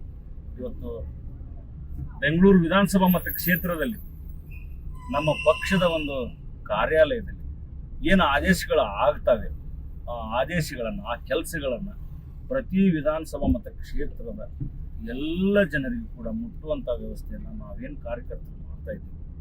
ಕಾಂಗ್ರೆಸ್ ಪಕ್ಷದಲ್ಲಿ ಒಬ್ಬ ಕಾರ್ಯಕರ್ತನಾಗಿ, ಶಿಸ್ತಿನ ಸಿಪಾಯಿಯಾಗಿ ಈವರೆಗೂ ಕೂಡ ತಾಲೂಕಿನ ಕಟ್ಟ ಕಡೆಯ ಹಳ್ಳಿಗೂ ಕೂಡ ಸರ್ಕಾರದ ಒಂದು ಅನುದಾನವನ್ನು ಮುಟ್ಟಿಸುವಂಥ ಕೆಲಸ, ಸರ್ಕಾರದಿಂದ ಆಗುವಂಥ ಒಂದು ಕಟ್ಟ ಕಡೆಯ ಹಳ್ಳಿಗೂ ಕೂಡ ಕೆಲಸ ಕಾರ್ಯಗಳನ್ನು ಮಾಡ್ತಾ ಬಂದಿರೋದ್ರಿಂದ ಇವತ್ತು ಗಂಗಾಧರ ಪಾಣಿಗಳು ತಾಲೂಕಿನಾದ್ಯಂತ ಗುರುತಿಸಿಕೊಂಡಿದ್ದಾರೆ ಅಂತ ನನ್ನ ಅಭಿಪ್ರಾಯ.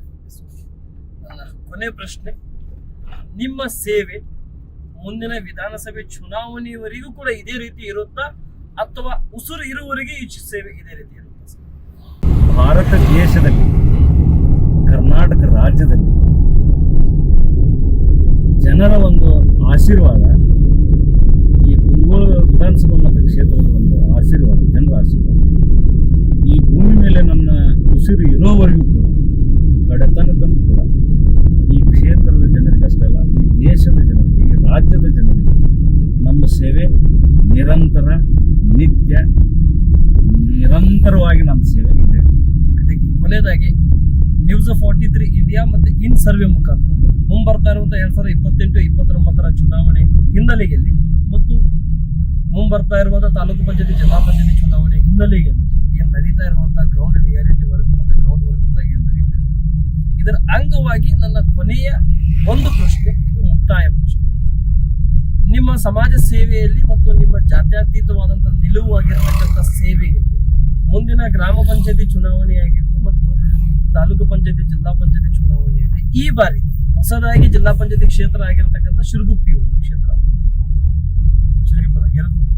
ಸರಿ, ಹೊಸದಾಗಿ ಆಗಿರತಕ್ಕಂಥ ಜಿಲ್ಲಾ ಪಂಚಾಯತಿ ಕ್ಷೇತ್ರ ಯರಗುಪ್ಪಿ ಕ್ಷೇತ್ರದಿಂದ ಟೋಟಲಿ ಹೇಳಿದ್ರೆ ಎಷ್ಟು ಜಿಲ್ಲಾ ಪಂಚಾಯತಿ ಇಲ್ಲಿ ಬರುವಂತ 6 ಜಿಲ್ಲಾ ಪಂಚಾಯತಿ ಕ್ಷೇತ್ರ, 6 ಜಿಲ್ಲಾ ಪಂಚಾಯತಿ ಕ್ಷೇತ್ರದಲ್ಲಿ ತಾವು ಈ ಬಾರಿ ತಮ್ಮ ಅಭ್ಯರ್ಥಿಯವರನ್ನ ಕಣಕ್ಕಿಳಿಸಿದ ಮೇಲೆ ಯಾವ ರೀತಿ ಗೆಲ್ಲಿಸ್ಕೊಂಡ್ ಬರ್ಬೇಕಂತ ಹೇಳಿ ಪಣ ತೊಡ್ತಾ ಇದ್ದಾರೆ.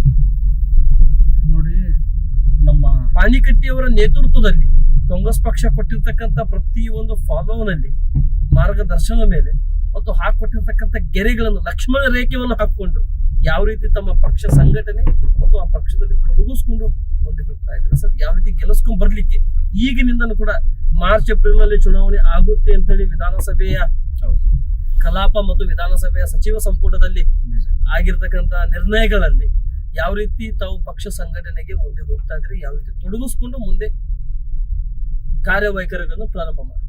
ನಮ್ಮ ಕುಂದಗೋಳ ತಾಲೂಕು ವಿಧಾನಸಭಾ ಮತಕ್ಷೇತ್ರದಲ್ಲಿ ಬರ್ತಕ್ಕಂಥ ಜಿಲ್ಲಾ ಪಂಚಾಯತ್ ವಿಭಾಗಗಳಲ್ಲಿ ಈಗಾಗಲೇ ನಮ್ಮ ಉಸ್ತುವಾರಿಯಾಗಿ ಸಹೀದ್ ಅಹ್ಮದ್ ಅವರನ್ನು ಹಾಕಿದ್ದಾರೆ ಕರ್ನಾಟಕ ಪ್ರದೇಶ ಕಾಂಗ್ರೆಸ್ ಸಮಿತಿಯವರು. ಅನಂತರ ಕ್ಷೇತ್ರದ ಉಸ್ತುವಾರಿಯಾಗಿ ಸ್ವಾತಿ ಮಾಳಿಗೆ ಅವರನ್ನ ವಹಿಸಿದೆ ಮಾತು ಈಗಾಗಲೇ ನಮ್ಗೆ ಜನಪ್ರತಿನಿಧಿಯಾಗಿ ಕೊಟ್ಟಿದ್ದಾರೆ, ಕ್ಷೇತ್ರದ ಉಸ್ತುವಾರಿಯಾಗಿ ನಮ್ಗೆ ಕೊಟ್ಟಿದ್ದಾರೆ. ಅವರ ಒಂದು ಮುಂದಾಳತ್ವದಲ್ಲಿ ನಮ್ಮ ಒಂದು ಕ್ಷೇತ್ರದ ಜನರ ಯಾವ ಒಬ್ಬ ವ್ಯಕ್ತಿನ ಆಯ್ಕೆ ಮಾಡ್ತಾರ ಅಂತಕ್ಕಂಥದ್ದು ಬೂತ್ ಮಟ್ಟದಲ್ಲಿ ನಮ್ಮ ಸರ್ವೆ ಈಗಾಗಲೇ ನಡೆದಿದೆ. ಯಾವ ವ್ಯಕ್ತಿ ಕೊಟ್ರೆ ಜಿಲ್ಲಾ ಪಂಚಾಯತಿ ಚುನಾವಣೆಯನ್ನ ಗೆಲ್ತಾರೆ ಅಂತಕ್ಕಂಥ ಜನರಿಂದ ಜನರಿಗೋಸ್ಕರ ಜನರ ಮಧ್ಯನೇ ಹೋಗಿ ಅಭಿಪ್ರಾಯಗಳನ್ನ ಸಂಗ್ರಹಿಸಿ ಅಂತ ಒಂದು ವ್ಯಕ್ತಿಯನ್ನ ಕಣಕ್ಕಿಳಿಸ್ಬೇಕಂತಕ್ಕಂಥ ನಮ್ಮ ವಿಚಾರಧಾರೆಯನ್ನ ನಾವೆಲ್ಲೂ ಕೂಡ ಈವರೆಗೂ ಯಾರ ಜೊತೆನೂ ಹಂಚಿಕೊಂಡಿರೋದಿಲ್ಲ. ತಮ್ಮ ಒಂದು ನ್ಯೂಸ್ 43 ಮೀಡಿಯಾದಲ್ಲಿ ನಾನು ನನ್ನ ಅಂತರಾಳದ ವಿಚಾರವನ್ನು ಹಂಚಿಕೊಂಡಿದ್ದೇನೆ. ಸೊ ಈ ಒಂದು ಕರ್ನಾಟಕ ರಾಜ್ಯದಲ್ಲಿ ವಿರೋಧ ಪಕ್ಷಗಳಾದಂಥ ಬಿಜೆಪಿ ಇರ್ಬೋದು, JDS ಇರ್ಬೋದು, ಈ ಒಂದು ಪಕ್ಷಗಳ ತಂತ್ರಗಾರಿಕೆ, ಆಡಳಿತಾತ್ಮಕ ಸೂಕ್ಷ್ಮ ವಿಷಯಗಳನ್ನು ನಾವು ಮನದಲ್ಲಿಟ್ಕೊಂಡು ಯಾವ ತರ ಕೆಲಸವನ್ನು ಮಾಡಿದರೆ ನಮ್ಮ ಚುನಾಯಿತ ಪ್ರತಿನಿಧಿಯನ್ನ ನಾವು ಆರಿಸ್ಕೊಂಡು ಬರ್ಬೇಕು ಅಂತಕ್ಕಂಥ ಕಾರ್ಯತಂತ್ರ ಮತ್ತು ಕಾರ್ಯರೂಪವನ್ನು ನಾವೀಗಾಗಲೇ ರೂಪಿಸ್ಕೊಳ್ತಾ ಇದ್ದೀವಿ. ಇದರಲ್ಲಿ ಗಂಗಾಧರ ಪಾಣಿಕಟ್ಟಿಯವರು ಯಾವ ರೀತಿ ಶ್ರಮ ವಹಿಸ್ತಾ ಇದ್ದಾರೆ, ಇದರಲ್ಲಿ ಯಾವ ರೀತಿ ಫೈಟ್ ಮಾಡ್ತಾ ಇದ್ದಾರೆ. ಈ ಬಾರಿ 6ಕ್ಕೂ 6, 11ಕ್ಕೂ 11 ತಮ್ಮ ಅಭ್ಯರ್ಥಿಯನ್ನ ಹಾಕಿದಾಗ ಆ ಅಭ್ಯರ್ಥಿಯವರನ್ನ ಕಾಂಗ್ರೆಸ್ ಪಕ್ಷದ ಸದಸ್ಯರನ್ನಾಗಿ ಜಿಲ್ಲಾ ಪಂಚಾಯತಿಗೆ, ತಾಲೂಕು ಪಂಚಾಯತಿಗೆ, ಜಿಲ್ಲಾ ಪಂಚಾಯತಿಗೆ ಕುಂದಗೋಳ ವಿಧಾನಸಭಾ ಕ್ಷೇತ್ರದಿಂದ 6 ಜನರನ್ನ, ಕುಂದಗೋಳ ತಾಲೂಕು ಪಂಚಾಯತಿಗೆ 11 ಜನರನ್ನ ಕರೆದು ತರುವುದರಲ್ಲಿ ಎಷ್ಟು ನಿಷ್ಠೆಯಿಂದ ಶ್ರದ್ಧೆಯಿಂದ ಮುಂದಿನ ದೂರದೃಷ್ಟಿ ಚುನಾವಣೆ ಕೋನ ಇಟ್ಟುಕೊಂಡು ಯಾವ ರೀತಿ ಕೆಲಸ ಮಾಡ್ತಾ ಇದ್ದಾರೆ ಪಾಣಿಕಟ್ಟಿ ಅವರು. ನಮ್ಮ ಕರ್ನಾಟಕ ಪ್ರದೇಶಕ್ಕೆ ಆಲ್ಮೋಸ್ಟ್ ನಿಮ್ಮ ನೆದರಿಗೆ ಈಗಾದ್ರೂ ಯಾರಾದ್ರೂ ಆಕಾಂಕ್ಷಿಗಳು ಬಂದಿರಬಹುದು. ಮೊದಲನೇದು ತಾಲೂಕು ಪಂಚಾಯತಿ ಆಗಿರಲಿ, ಜಿಲ್ಲಾ ಪಂಚಾಯತಿ ಆಗಿರಲಿ, ಅದರಲ್ಲಿ ಪಾಣಿಕಟ್ಟಿಯವರ ನೇತೃತ್ವದಲ್ಲಿ ಎಷ್ಟು ಜನ ಆಕಾಂಕ್ಷಿಯರನ್ನ ರೆಡಿ ಮಾಡಿ ಹೈಕಮಾಂಡಿಗೆ ಆ ಹೆಸರನ್ನು ಕಳಿಸೋದ್ರಲ್ಲಿ ಮತ್ತು ಆ ಕ್ಷೇತ್ರದಲ್ಲಿ ಕಾಂಗ್ರೆಸ್ ಪಕ್ಷ ಗಟ್ಟಿ ಮಾಡ್ಲಿಕ್ಕೆ, ಯಾಕಂದ್ರೆ ಇಲ್ಲಿ ಕಾಂಗ್ರೆಸ್ ಪಕ್ಷದ ಶಾಸಕರು ಇಲ್ಲ, ಆಡಳಿತ ಪಕ್ಷ ಬಿಜೆಪಿ ಪಕ್ಷ ಇರೋದ್ರಿಂದ ಯಾವ ರೀತಿ ಗಟ್ಟಿ ಮಾಡ್ತಾ ಇದೆ ಸರ್. ಈಗ ನನ್ನ ಹತ್ರ ಜಿಲ್ಲಾ ಪಂಚಾಯತಿಯ ಆಕಾಂಕ್ಷಿಗಳು 6ರಲ್ಲಿ 4 ಜನ ಈಗಾಗಲೇ ನನ್ನನ್ನು ಸಂಪರ್ಕ ಮಾಡಿ 6ರಲ್ಲಿ 6 ಕ್ಷೇತ್ರದಲ್ಲಿ, ಹೌದು, 6 ಕ್ಷೇತ್ರದಲ್ಲಿ ಎಷ್ಟು ಜನ ಬಂದಿರಬಹುದು ಅಂತ ಅನ್ಕೋಬಹುದು? 6 ಕ್ಷೇತ್ರದಲ್ಲಿ ಸುಮಾರು 17 ಜನ ನನ್ನನ್ನು ಸಂಪರ್ಕ ಮಾಡಿದ್ದಾರೆ. 6ರಿಂದ 4 ಕ್ಷೇತ್ರದಲ್ಲಿ. ಅದರಲ್ಲಿ ನಾವು ಈಗಾಗಲೇ ಗೆಲ್ಲುವಂತ ಕುದುರೆಯನ್ನ ಆಯ್ಕೆ ಮಾಡಿದ್ದಾದ್ರೆ 4 ಜನವನ್ನ ನಾವು ಆಯ್ಕೆ ಮಾಡಿದ್ವಿ. ಇನ್ನು 2 ನಮ್ಮದೇ ಆದಂತ ಪಕ್ಷದ ವರಿಷ್ಠರಿದ್ದಾರೆ. ಜಿಲ್ಲಾ ಅಧ್ಯಕ್ಷರು ಅನಿಲ್ ಕುಮಾರ್ ಪಾಟೀಲ್ ಇರ್ಬೋದು, ತಾಲೂಕು ಅಧ್ಯಕ್ಷರು ವೆಂಕಟಗೌಡ ಪೊಲೀಸ್ ಪಾಟೀಲ್ ಇರ್ಬೋದು, ನಂತರ ಬ್ಲಾಕ್ ಮಟ್ಟದ ಬೂತ್ ಮಟ್ಟದ ಅಧ್ಯಕ್ಷರಿರ್ಬೋದು. ಇವನ್ನೆಲ್ಲರನ್ನೂ ಕೂಡ ನಾವು ಸಭೆಯನ್ನು ಕರೆದು ಯಾವ ತರ ಕಾರ್ಯತಂತ್ರವನ್ನು ರೂಪಿಸಿ ಅಭ್ಯರ್ಥಿಯನ್ನ ಗೆಲ್ಲಿಸ್ಕೊಂಡು ಬರ್ಬೇಕಂತಕ್ಕಂಥ ಕಾರ್ಯತಂತ್ರವನ್ನು ನಾವು ರೂಪಿಸ್ತಾ ಇದ್ದೀವಿ. ಸೊ ಈಗಾಗಲೇ 11 ತಾಲೂಕು ಪಂಚಾಯತಿ ಚುನಾವಣೆ ಅಭ್ಯರ್ಥಿಗಳಾಗಬೇಕಂತಂದ್ರೆ ಸುಮಾರು 23 ಜನ ಈಗಾಗಲೇ ಬಂದು ತಮ್ಮ ಒಂದು ಚಿರಪರಿಚಿತೆಯನ್ನ ಎಲ್ಲನೂ ನೀಡಿ ಹೋಗಿದ್ದಾರೆ, ಮಾಹಿತಿಯನ್ನು ನೀಡಿ ಹೋಗಿದ್ದಾರೆ. ಅದರಲ್ಲಿ ಕೂಡ ನಾವು ಈಗಾಗಲೇ ನಮ್ಮ ಜಿಲ್ಲೆಯ ವರಿಷ್ಠರು, ತಾಲೂಕಿನ ಹಿರಿಯರು, ರಾಜ್ಯದ ವರಿಷ್ಠರು ಇನ್ನೆಲ್ಲರನ್ನೂ ಕೂಡ ನಾವು ಗಣನೆ ಈ ವಿಷಯಗಳನ್ನು ಮುಗಿಸಿದ್ದೇವೆ. ನಂತರ ಈ 2025 ಮತ್ತು 26 ಚುನಾವಣೆಗಳೇನು ಬಂದಿದ್ದಾವೆ, ಇವತ್ತು ಆಡಳಿತ ಪಕ್ಷ ಕಾಂಗ್ರೆಸ್ ಪಕ್ಷ ನಮ್ಮ ರಾಜ್ಯದಲ್ಲಿ ಇರೋದರಿಂದ ಈ ಒಂದು ರಾಜಕೀಯ ಜಿದ್ದಾಜಿದ್ದಿಯಲ್ಲಿ ಈ ಸರದ ಕಪ್ಪು 6 ನಾವು ತೆಗೆದುಕೊಳ್ತೇವೆ ಅಂತಕ್ಕಂಥ ಒಂದು ಮಾಹಿತಿಯನ್ನು ನಾನು ತಮ್ಮ ಮುಂದೆ ಹೇಳಕ್ಕೆ ಇಷ್ಟಪಡ್ತೀನಿ. ಥ್ಯಾಂಕ್ ಯು ಸರ್, ತುಂಬಾ ಧನ್ಯವಾದಗಳು.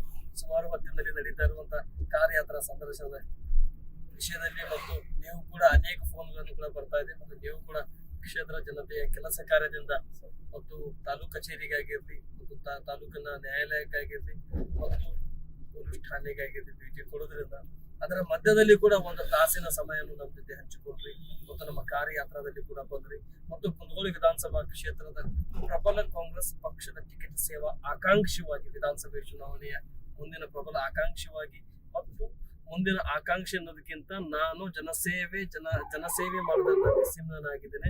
ಜನಸೇವೆನೇ ನನ್ನ ಜನಾರ್ದನ ಸೇವೆ, ಜನಸೇವೆನೇ ನನ್ನ ಪಾಲಿಗೆ ದೇವರು ಅನ್ಕೊಂಡು ತಾವು ಹೋಗ್ತಾ ಇದ್ರಿ. ಕೊನೆಯದಾಗಿ ನ್ಯೂಸ್ 43 ಇಂಡಿಯಾ ಮತ್ತೆ ಇನ್ ಸರ್ವೆ ಮುಖಾಂತರ ಕ್ಷೇತ್ರ ಜನತೆಗೆ ಕೊನೆಯದಾಗಿ ತಾವು ಪ್ರಬಲ ಆಕಾಂಕ್ಷಿಯಾಗಿ ಮತ್ತು ಒಂದು ಜಿಲ್ಲಾ ಉಪಾಧ್ಯಕ್ಷರಾಗಿ ಮತ್ತು ಕಿಸಾನ್ ಘಟಕದ ಅಧ್ಯಕ್ಷರಾಗಿ ಮತ್ತು ಗುತ್ತಿಗೆದಾರ ಸಂಘದ ರಾಜ್ಯ ಅಧ್ಯಕ್ಷರಾಗಿ ಕೊನೆಯದಾಗಿ ಒಂದು ಸಂದೇಶ ಕ್ಷೇತ್ರ ಜನತೆಗೆ ಮತ್ತು ಹೈಕಮಾಂಡಿಗೆ ಮನವಿ ಮಾಡಿಕೊಳ್ಳೋದಾದ್ರೆ ಆ ಮನವಿ ನಮ್ಮ ಮಾಧ್ಯಮ ಮುಖಾಂತರ ಏನಾಗಿರ್ಬೋದು ಸರ್? ನೀವು ಇಲ್ಲಿವರೆಗೂ ಒಳ್ಳೆ ಪ್ರಶ್ನೆಗಳನ್ನು ಕೇಳಿದಿರಿ, ನಮಗೆ ಬಹಳ ಸಂತೋಷ ಇದೆ. ನಂತರ ಈ ಕುಂದಗೋಳ ತಾಲೂಕು ವಿಧಾನಸಭಾ ಮತಕ್ಷೇತ್ರದ ಜನರು ಅಪೇಕ್ಷೆ ಪಟ್ರೆ ಅವರ ಒಂದು ಆಶೀರ್ವಾದದಿಂದ ಅವ್ರೇನಾದ್ರೂ ಇವತ್ತು ನಮ್ಗೆ ಅವಕಾಶ ಕೊಟ್ರೆ ನಾನು ಚುನಾವಣೆಗೆ ಸ್ಪರ್ಧಿಸಿ ಮುಂದೆ ಬರ್ತೀನಿ ಅಂತಕ್ಕಂಥ ಆಶಾಭಾವನೆ ನನ್ನಲ್ಲಿದೆ. ಆದ್ರೆ ಅವರು ಆಶೀರ್ವಾದ ಬೇಕು, ಕ್ಷೇತ್ರ ಜನರ ಆಶೀರ್ವಾದ. ಇವತ್ತು ಅದಕ್ಕಿಂತ ಪೂರಕವಾಗಿ ಮುಂಬರ್ತಾದ ಜಿಲ್ಲಾ ಪಂಚಾಯತ್ ತಾಲೂಕು ಚುನಾವಣೆಯಲ್ಲಿ ನಾವು ಏನಿದ್ದೀವಿ, ನನ್ನ ಸೇವೆಗೆ ಏನಿದ್ದೀವಿ ಆ ಚುನಾವಣೆಯಲ್ಲಿ ತೋರಿಸ್ತೇನೆ. ಆ ಚುನಾವಣೆ ನಂತರ ಆಯ್ಕೆ ಮಾಡಬಹುದು ಅಂತ ಹಿಂಗೆ ಮತ್ತೊಂದು ಸ್ಟಾರ್ಟ್ ಮಾಡಿ ಸರ್. ಕೊನೆಯದಾಗಿ ಏನು ಹೇಳಕ್ಕೆ ಇಷ್ಟಪಡ್ತೀನಿ ಸರ್? ಇಲ್ಲಿವರೆಗೂ ತಾವು ಕೇಳಿದ ಪ್ರಶ್ನೆ ಬಹಳ ಒಳ್ಳೆಯ ಪ್ರಶ್ನೆ ಆಯಿತು. ಇವತ್ತು ಜನರ ಒಂದು ಆಶೀರ್ವಾದ ಮತ್ತು ಈ ಒಂದು ಚುನಾವಣೆ ಪೂರ್ವದಲ್ಲಿ ಜಿಲ್ಲಾ ಪಂಚಾಯತ್ ಇರ್ಬೋದು, ತಾಲೂಕ್ ಪಂಚಾಯತ್ ಇರ್ಬೋದು, ಗ್ರಾಮ ಪಂಚಾಯತ್ ಇರ್ಬೋದು, ಈ ಒಂದು ಚುನಾವಣೆ ಹೊಸ್ತಿಲಲ್ಲಿ ನನಗೆ ಇವತ್ತು ಕರ್ನಾಟಕ ಪ್ರದೇಶ ಕಾಂಗ್ರೆಸ್ ಸಮಿತಿ ಇರ್ಬೋದು, ಅಖಿಲ ಭಾರತೀಯ ಕಾಂಗ್ರೆಸ್ ಸಮಿತಿ ಇರ್ಬೋದು, ಯಾವ ಒಂದು ಟಾಸ್ಕನ್ನು ನಮ್ಗೆ ಕೊಟ್ಟಿದ್ದಾರೆ ಆ ಟಾಸ್ಕನ್ನು ಅದರಲ್ಲಿ ಗೆದ್ದು ಚುನಾಯಿತ ಪ್ರತಿನಿಧಿಗಳನ್ನಾಗಿ ಕ್ಷೇತ್ರದ 6 ಜಿಲ್ಲಾ ಪಂಚಾಯತಿ 11 ತಾಲೂಕ್ ಪಂಚಾಯತಿಗಳನ್ನು ಗೆಲ್ಲಿಸ್ಕೊಂಡು ಬಂದ ನಂತರ ಮುಂದೆ ಜನರ ಆಶೀರ್ವಾದ ಹೇಗಿರುತ್ತೆ ಆ ಪ್ರಕಾರ ನಾವು ಮಾಡಕ್ಕೆ ಇಷ್ಟಪಡ್ತೀವಿ. ಥ್ಯಾಂಕ್ ಯು ಗಂಗಾಧರ್ ಪಾನಿಕಟ್ಟಿ ಅವರೇ, ಇಷ್ಟೊತ್ತಿನವರೆಗೆ ನಮ್ಮ ಜೊತೆ ಕಾರ್ಯಾತ್ರಾ ಸಂದರ್ಶನದಲ್ಲಿ ಭಾಗಿಯಾಗಿದ್ದಕ್ಕೆ ಮತ್ತು ನಿಮ್ಮ ಸಮಯವನ್ನು ನಮ್ಮ ಜೊತೆ ಹಂಚಿಕೊಂಡಿದ್ದಕ್ಕೆ ಮತ್ತು ವಿಶೇಷವಾಗಿ ಈ ಸಂದರ್ಶನದಲ್ಲಿ ಅನೇಕ ವಿಷಯಗಳನ್ನು ನಿಮ್ಮ ಉದ್ಯೋಗ, ನಿಮ್ಮ ಹೇರು ಬಂದ ನೋವು ನಲುವುಗಳನ್ನು ಎಲ್ಲವನ್ನು ಕೂಡ ನಮ್ಮ ಜೊತೆ ಹಂಚಿಕೊಂಡ್ರೆ ನಿಮ್ಮ ಸಮಯವನ್ನು ನಮ್ಮ ಜೊತೆ ನೀಡಿದ್ದಕ್ಕೆ ಮತ್ತು ನಾನು ಜಾಸ್ತಿ ಸಮಯ ತಗೊಳ್ಳದಂತೆ ಸಂದರ್ಶನ ಮುಗಿಸ್ತಾ ಇದ್ದೀನಿ.